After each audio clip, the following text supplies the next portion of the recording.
বাল্যবিবাহের মতো কুপ্রথাকে নির্মূল করার লক্ষ্যে প্রতিনিয়ত কাজ করে চলেছে পশ্চিমবঙ্গ সরকার। কিন্তু সরকারকে সচেষ্ট ভূমিকা নিলেই হবে না, এগিয়ে আসতে হবে সমাজের প্রতিটি মানুষকে।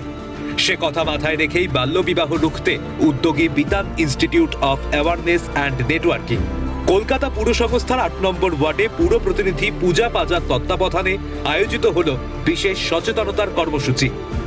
এদিনের এই সচেতনতা কর্মসূচিতে উপস্থিত ছিলেন রাজ্যের মহিলা ও শিশু কল্যাণ দপ্তরের মন্ত্রী শশী পাঁজা।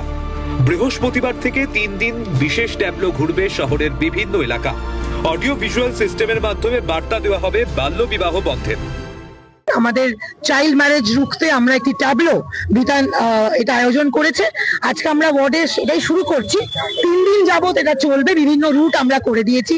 এই প্রিপারেশন আমাদের প্রায় 1-2 সপ্তাহ ধরে চলছিল এবং আজকে দেখতেই পাচ্ছেন সকলে উপস্থিত আছে। We are all aware that we should stop child marriage. Tableau দেখালে মানুষেরও একটা ইন্টারেস্ট আসে যে আমরা দেখছি, আমরা শুনছি, এটা একটা ভালো ব্যাপার।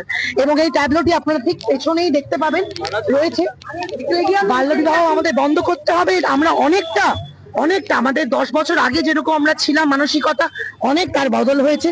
আপনাদের সকলকে অনেক ধন্যবাদ এবং এরকম ভালো কাজ যেন আমরা করতে পারি। ছোটবেলায় বিয়ে মানেই একটি শিশুর সব সম্ভাবনার ধ্বংস। অপরিণত শরীর মন নিয়ে সংসারের চাপ নিতে হয়, অপুষ্ট সন্তানের জন্ম হয়।